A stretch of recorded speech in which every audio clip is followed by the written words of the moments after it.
Section 3.1 measures essential tendency. Lesson objectives: determine the mean of a variable from raw data, determine the median of a variable from raw data, explain what it means for a statistic to be resistant, determine the mode of a variable from raw data. Lesson objective number 1. The arithmetic mean of a variable is computed by determining the sum of all the values of the variable in a data set divided by the number of observations. The population mean is computed by using all the individuals in a population. The population mean is a parameter. The population mean is denoted by the Greek letter mu.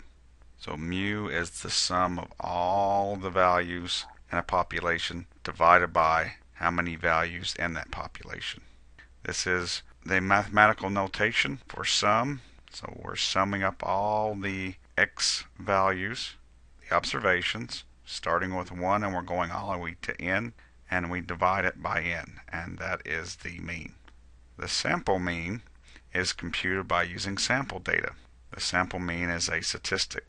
It is denoted by this symbol, which is pronounced x bar. Again, the same formula. We add up all the observations and the sample, and then we divide it by that number in the sample.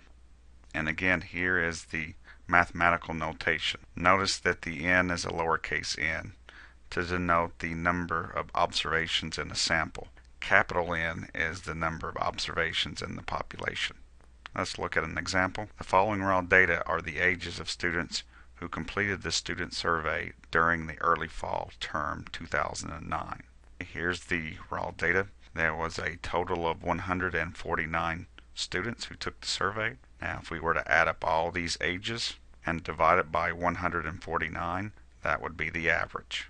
Now let's look at how we would compute this using Minitab and StatCrunch. We'll begin by using Minitab. Your first step, you go to Stat. Then from Stat, you choose Basic Statistics and then Display Descriptive Statistics. You get this window. You select what variable you would like. We're going to look at age, and then you select OK. In the session window, we see this. The mean of the ages would be 26.164 years. Okay, let's look at StatCrunch. Okay, your first step is to go to Stat, then Summary Statistics, and choose Columns. You get this window. Select your age and hit Calculate. The mean is denoted, and again, it's 26.164. Lesson objective number 2, determine the median from raw data. The median of a variable is the value that lies in the middle of the data when it's arranged in ascending order from smallest to largest. We use a capital M to represent the median.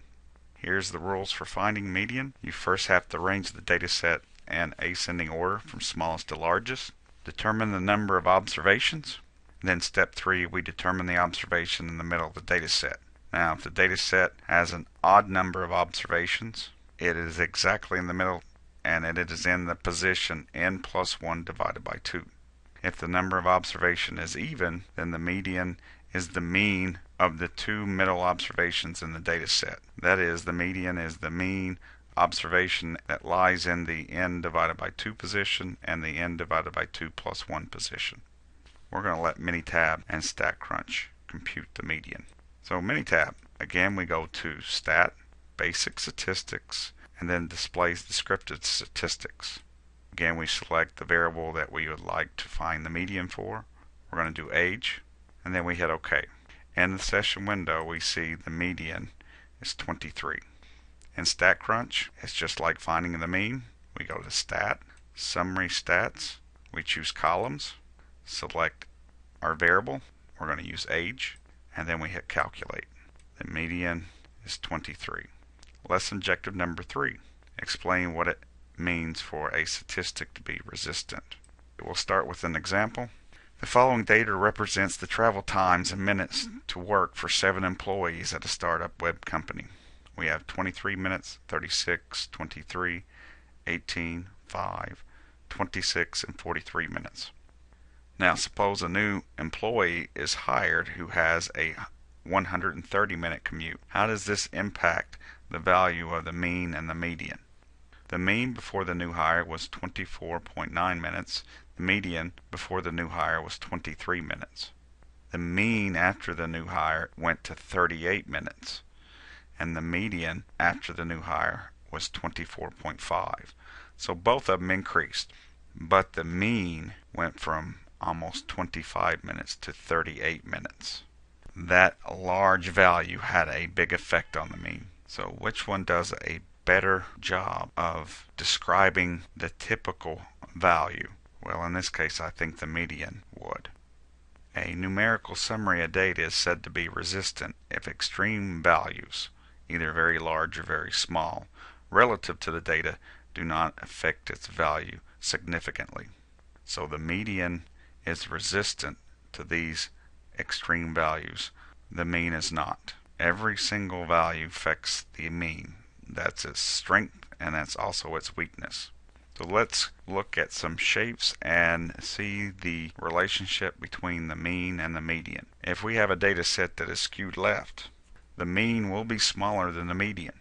And the reason why is because these smaller values here on the left tail are going to have a bigger effect on the mean. Now, these smaller values here, the median is more resistant to these smaller values than the mean. So this is why the median is larger.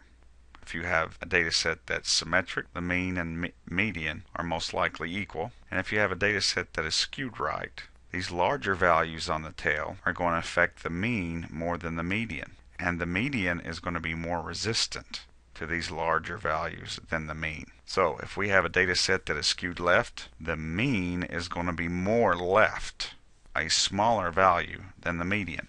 If we have a data set that is skewed right, the mean is going to be larger than the median. Let's look at a data set. The following data represents the asking price of homes for sale in Lincoln, Nebraska. Find the mean and the median. Use the mean or the median to identify the shape of the distribution. Verify your result by drawing the histogram. Okay, so let's say we put this data in Minitab or StatCrunch. We found the mean to be $168,320, and the median asking price was $148,700. Because the median is smaller than the mean, then we would conjecture that the distribution is skewed right. Okay, so let's put it in a histogram. As we can see, we have a longer tail to the right side, so this is skewed right. These values here have a stronger effect on the mean than the median. The median is more resistant to these values. So if your data set is skewed left or skewed right, the way to describe the typical value or the center would be using the median. If the data set is symmetric, you should use the mean. Lesson objective number 4. Determine the mode from raw data. The mode of a variable is the most frequent observation of the variable that occurs in the data set. If there are no observations that occur with the most frequency, we say the data has no mode. Let's look at an example.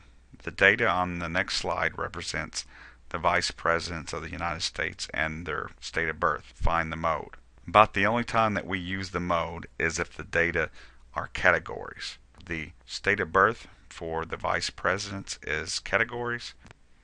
Here's all the vice presidents, and we see corresponding states of birth. If we tally these, we see that New York has the largest frequency, 8. So the mode is New York. So let's summarize the measure's essential tendency. We should use the mean when the data are quantitative and the frequency distribution is relatively symmetric. The mean will provide us the best measure of the center of the data set. Sometimes the mean is also known as the center of gravity. That's the interpretation of the mean. It's the balance point. The median is the number exactly in the middle of the data set.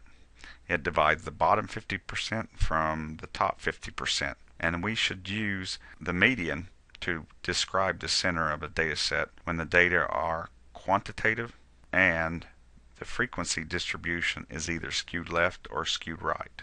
The last measure of central tendency is the mode.